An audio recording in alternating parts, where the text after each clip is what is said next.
இன்னைக்குப்பா வேகமாக உடல் எடையை குறைப்பதற்கு ஹை புரோட்டீன் வெயிட் லாஸ் ரொட்டி செஞ்சு காட்டுறேன்ப்பா. இந்த மாதிரி ரொட்டி செஞ்சு சாப்பிட்டீங்கன்னா ரொம்ப டேஸ்டா இருக்கும், வெயிட் லாஸுக்கும் ரொம்ப யூஸ்ஃபுல்லா இருக்கும். வாங்க எப்படி செய்யலான்னு பார்ப்போம். ஒரு கிளாஸ் தண்ணி ஊற்றிக்கிடுவோம். சட்டியில் தண்ணி கொஞ்சம் நல்லா சூடாகட்டும்.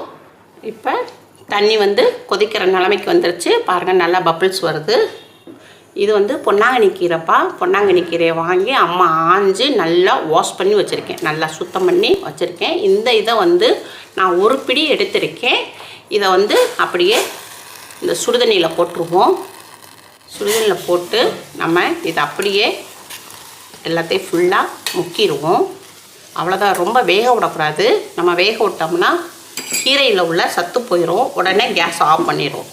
இப்போ நம்ம இந்த சுடுதண்ணியில் கீரையை ஒரே ஒரு நிமிஷத்துக்கு தான் அந்த சுடுதண்ணியில் நம்ம வைக்கணும். ரொம்ப நேரம் வைக்கக்கூடாது. வச்சுருந்தோம்னா நமக்கு கீரையோட சத்து போயிடும், அதோடைய நிறமும் போயிடும். அதனால் இப்போ நம்ம கீரையை எடுத்துருவோம். நம்ம பாலக்கீரை செஞ்சுருக்கோம்லப்பா, அதே டைப்பு தான் இந்த கீரையும் அதே மாதிரி தான் செய்யணும். இப்போ பக்கத்தில் பவுலில் போட்டுக்குருவோம். இப்போ நம்ம பச்சை தண்ணி ஊற்றிடுவோம். கொஞ்சம் 2 நிமிஷம் நல்லா பச்சை தண்ணியில் இருக்கட்டும். இப்போ நம்ம தண்ணி நார்மல் தண்ணியில் ஊற்றி வச்சுருந்தோம். ஒரு 2 நிமிஷம் நல்லா ஆயிடுச்சு. இதை அப்படியே எடுத்துருவோம்.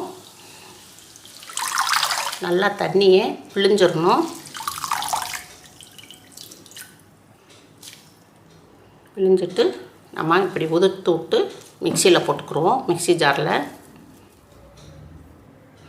ஒரு அரை டீஸ்பூனு உங்களுக்கு சீரகம் போட்டுக்குருவோம். இந்த அளவுக்கு இஞ்சி எடுத்துருக்கோம். இதை பொடிசாக கொஞ்சம் கட் பண்ணி போட்டுக்குருவோம். அப்போ தான் மிக்சியில் அடிக்க ஈஸியாக இருக்கும், இல்லாட்டா திட்டா நிற்கும். இஞ்சி நம்மளுக்கு ஜீரண சக்தியை கொடுக்கும்ப்பா. நல்லா உங்களுக்கு வெயிட் லாஸுக்கும் நல்லா ஹெல்ப் பண்ணும். இப்போப்பா காரத்துக்கு நம்ம ஒரு 3 பச்சை மிளகாய் சேர்த்துக்குருவோம். இதையும் 2ஆக கட் பண்ணி போட்டுக்குருவோம்.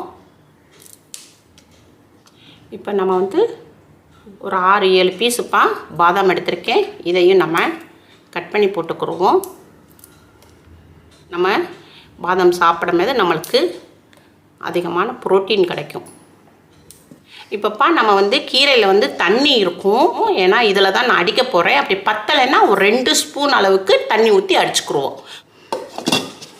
இப்போப்பா அம்மா உங்களுக்கு அடித்து கொண்டு வந்திருக்கேன். கீரையை அப்படி அடிக்க முடியல, 2 ஸ்பூன் உங்களுக்கு தண்ணி ஊற்றி அடிச்சிருக்கேன். 2 ஸ்பூனு, ரொம்ப ஊற்றிடாதீங்க. ஊற்றுனீங்கன்னா உங்களுக்கு தண்ணியாக போயிடும் இந்த இதற்கு. இப்போ இதில் கொஞ்சம் அளவுக்கு கொத்தமல்லி இலையும் போட்டுக்கிறோம். நல்லா வாஷ் பண்ணி வச்சுருக்கேன்ப்பா. கொத்தமல்லி இலையும் போட்டு உங்களுக்கு இதை அடித்து கொண்டு வரேன். இப்போப்பா அம்மா கொத்தமல்லி இலையையும் அடித்து கொண்டு வந்திருக்கேன் கீரையோட. பார்த்திங்களா, இந்த மாதிரி இருக்கணும். ரொம்ப நைஸாக அரைக்கக்கூடாது. இந்த மாதிரி இருக்குது பாருங்கள். நல்லா கலர் நல்லா க்ரீன் கலரில், நம்ம நேச்சுரலாக இந்த கலரில் தான் கீரை இருக்கும், அதே கலரில் இருக்குது பாருங்கள். உங்களுக்கு அந்த கலர் நம்ம சுடுதண்ணியில் போட்டு எடுத்தோம்னா கலர் அப்படி க்ரீன் கலரில், பச்சை கலரில் இருக்கும். இப்போ இதை நம்ம பிளேட்டில் மாற்றிக்கிடுவோம். இப்போப்பா அம்மா ஒரு 125 கிராம் உங்களுக்கு 1/4 கிலோவில் பாதி கோதுமை மாவு எடுத்திருக்கேன். இப்போ இதை இதில் போட்டுக்கிறோம். இது தேவையான அளவுக்கு பிங்க் சால்ட்டுப்பா, வெயிட் லாஸ்க்கு ரொம்ப ஹெல்ப் பண்ணும். தேவையான அளவுக்கு போட்டுக்குருவோம்.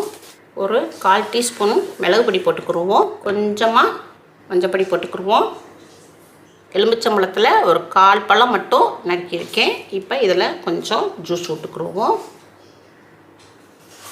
எலுமிச்சம்பழம் இருந்தால் எலுமிச்சம்பழம் போடுங்க, இல்லாட்டா மாங்காய் பவுடர் இருக்குப்பா, அந்த பவுடரும் போட்டுக்கலாம். நல்லா ஃப்ளேவர் கிடைக்கும், நல்லாயிருக்கும். நம்மளுக்கு இந்த எலுமிச்சம்பழம் இது போட்டால் சப்புன்னு இருக்காது, நல்லா நம்மளுக்கு சாப்பிடும்போது உங்களுக்கு நல்ல ஒரு டேஸ்ட்டு நல்லா கிடைக்கும். இப்போ இதை பூரா நம்ம பிசைஞ்சுக்குருவோம். தண்ணி எதுவும் ஊற்றக்கூடாது, தண்ணி ஊற்றாமல் இந்த மாவோடு பிசைஞ்சுக்கிறணும்.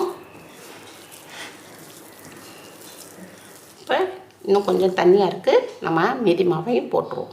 கரெக்டாக இருக்குது. நம்ம ரொட்டி மாவுக்கு சப்பாத்திக்கு எப்படி பிணையுமோ அதே மாதிரி நம்ம சப்பாத்திக்கு பிணையிற மாதிரியே நம்ம நல்லா சாஃப்டாக நம்ம பிசைஞ்சுக்கணும். இப்போ மாவை நல்லா பிசைஞ்சாச்சு. நம்ம மாவை ஒரு 20 நிமிஷத்துக்கு 20 நிமிஷம் இல்லாட்டா அரை மணி நேரத்துக்கு நம்ம மாவை ரெஸ்ட்டில் வச்சுருவோம். மூடி போட்டு ரெஸ்ட்டில் இருக்கட்டும். அரை மணி நேரம் மாவை ரெஸ்ட்டில் வச்சுருந்தேன். மாவு நல்லா ஊறிடுச்சு. பாருங்கள் ரொம்ப சாஃப்ட் ஆயிடுச்சு பாருங்கள், நல்லா சாஃப்ட் ஆயிடுச்சு மாவு.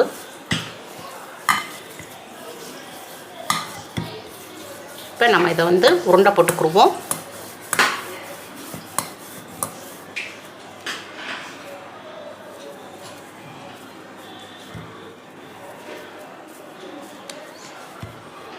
நம்ம 2 பேர் சாப்பிட்ற அளவுக்கு செஞ்சுருக்கோம்ப்பா. நல்லா உருட்டிக்கிடுவோம். பாருங்கள் எவ்வளோ அழகாக வந்திருக்குன்னு. அளவு மட்டும் கரெக்டாக இருந்தால் எல்லாமே கரெக்டாக இருக்கும்ப்பா. அளவு தான் மெயின்.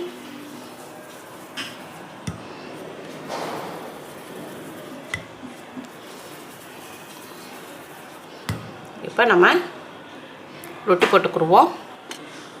கோதுமை மாவுப்பா, கோதுமை மாவு போட்டுக்குருவோம். ஒரு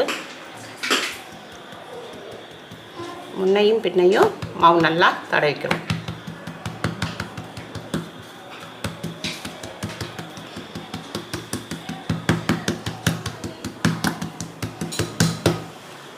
கரட்டிக்கிடுவோம்.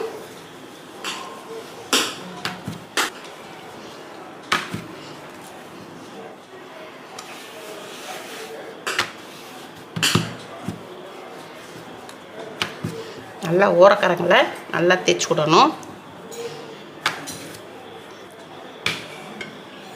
பத்தலைலாம் லைட்டாக மாவு போட்டுக்கிறோம்.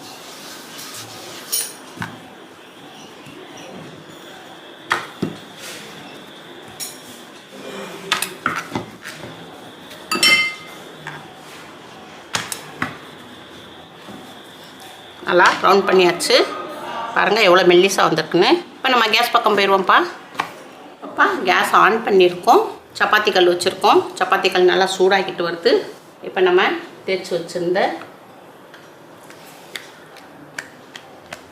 இப்போ இதை போட்டுருவோம். 2 நிமிஷத்துக்கு நல்லா வேகட்டும். அடுப்பை வந்து நம்ம சப்பாத்தி போடும்போது அடுப்பை வந்து ஃபுல் ஃப்ளேமில் தான் வச்சுருக்கணும். மேலே நல்லா வெந்துருச்சு.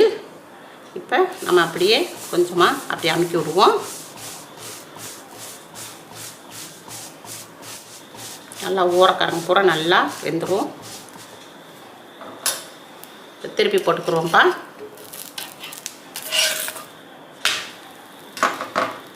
திருப்பி போட்ட பக்கமும் கொஞ்சம் வேகட்டும். இப்போ துணியை வச்சு லைட்டாக அமுக்கி விடுவோம்.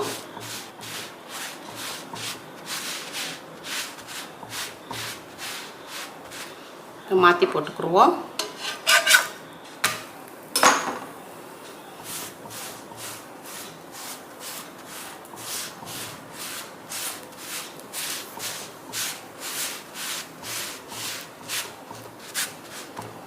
இப்போ பிளேட்டில் மாற்றிக்கிறோம். இப்போப்பா நம்ம வந்து வெயிட் லாஸில் இருக்கிறவங்க நம்ம வந்து எண்ணெய் போட வேணாம், நெய் போட வேண்டாம். இப்போ சின்ன பிள்ளைகளுக்கு வந்து அந்த நெய் போட்டால் தான், நெய் போட்டால் தான் பிள்ளைய வந்து விரும்பி சாப்பிடுவாங்க. அதனால் அவங்களுக்கு என்ன செய்கிறோம், கொஞ்சம் நம்ம பிள்ளைகளுக்கு நெய்யை தடவி கொடுத்தோம்னா நல்லா விரும்பி சாப்பிடுவாங்க.